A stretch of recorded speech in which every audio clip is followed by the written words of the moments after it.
Hello, this is John Francois, the Senior Instructor for Archangel Technologies. We're back again to continue on handgun actions. We covered the revolvers, and what we're going to do now is go into the semi-automatics. But first, let's do our 4 rules of gun safety. Number 1, all firearms are loaded. Number 2, don't put your finger on the trigger until you're on target and ready to fire. 3, know your target and what's behind it. 4, don't let the barrel of the firearm point at anything you're not willing to destroy or damage. Now that we have that out of the way, let's do a quick refresher. In the last episode, we spoke about single action or cowboy action revolvers and how they have to manually be cocked in order for them to fire.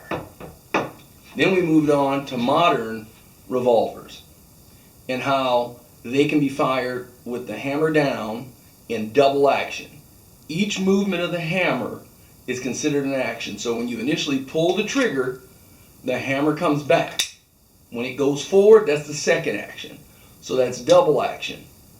But the modern revolvers can also be manually cocked, so it's in single action, which makes the trigger pull much easier.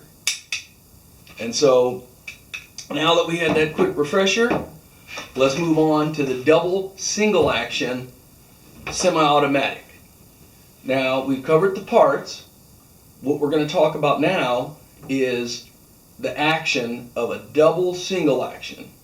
And so the action of this is very similar to what we've already seen with the cowboy action.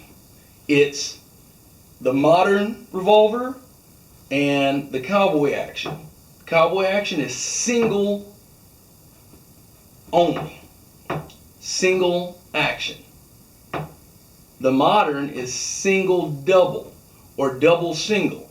You can pull the trigger and it'll do 2 actions, or you can simply manually cock it and then it's in single action only.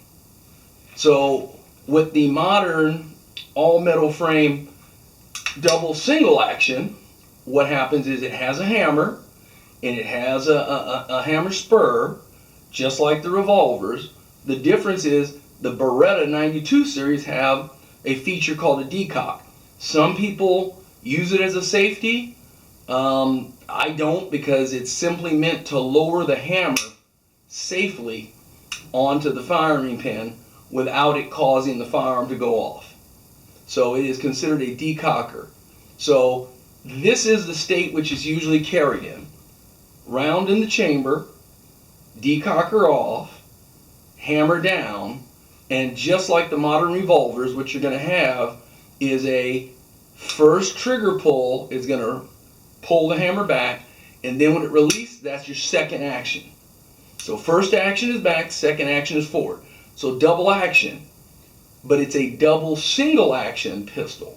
So what that means is after the initial first trigger pull, the firearm is going to cycle, the slide will come back, the empty shell casing will be ejected, and when the slide comes back, it will load another round from the inserted magazine.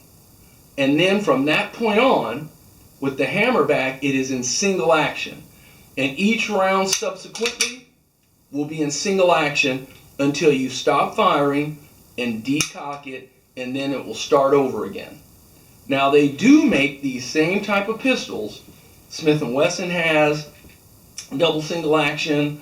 Almost every manufacturer, save Glock, makes double single action.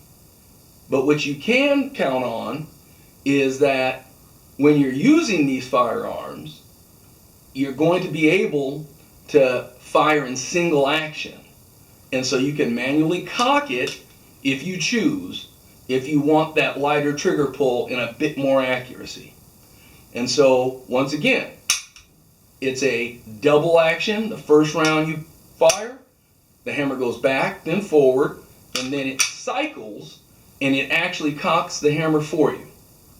So, until next time, that's covering double single action semi-automatic.